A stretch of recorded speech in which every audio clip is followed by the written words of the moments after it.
మంత్రులతో సీఎం రేవంత్ రెడ్డి ప్రత్యేక సమావేశం. కేంద్ర బడ్జెట్లో రాష్ట్ర ప్రతిపాదనలపై సమీక్ష. తెలంగాణ ముఖ్యమంత్రి రేవంత్ రెడ్డి నేతృత్వంలో మంత్రులతో కీలక సమావేశం ప్రారంభమైంది. ఈ సమావేశం హైదరాబాద్ బంజారాహిల్స్లోని పోలీస్ కమాండ్ కంట్రోల్ కార్యాలయంలో జరిగింది. రాష్ట్ర కేంద్ర బడ్జెట్, రాష్ట్ర ప్రతిపాదనలు తదితర అంశాలపై సీఎం సమీక్ష నిర్వహిస్తున్నారు. ఈ సమావేశంలో డిప్యూటీ సీఎం బట్టి విక్రమార్క, మంత్రులు పొన్నం ప్రభాకర్, తుమ్మల నాగేశ్వరరావు, ఉత్తమ్ కుమార్ రెడ్డి, జూపల్లి కృష్ణారావు, కొండా సురేఖ, సీతక్క, ఇతర రాష్ట్ర మంత్రులు కూడా పాల్గొంటూ వార్త కథనం వచ్చింది. అయితే ఇక్కడ విషయం ఏంటంటే 2-3 రోజులు ఒక వార్త కథనం చక్కర కొడతాం. 10 మంది ఎమ్మెల్యేలు సమావేశం అయినారు.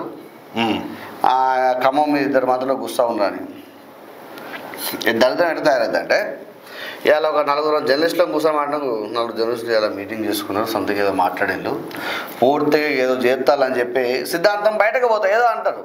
అట్నే ఇంకో 10 మంది స్నేహితులు కూర్చున్నా కూడా ఇంకో 10 మంది స్నేహితులు ఏమంటారంటే అరే వాళ్ళు 10 మంది కూర్చున్నట్టు ఏదో ప్లాన్ చేస్తారా అంటారు. అట్నే ఈ అంటే ఒక ప్రైవేస్ అనేది కోల్పోవడం జరుగుతూ ఉంది.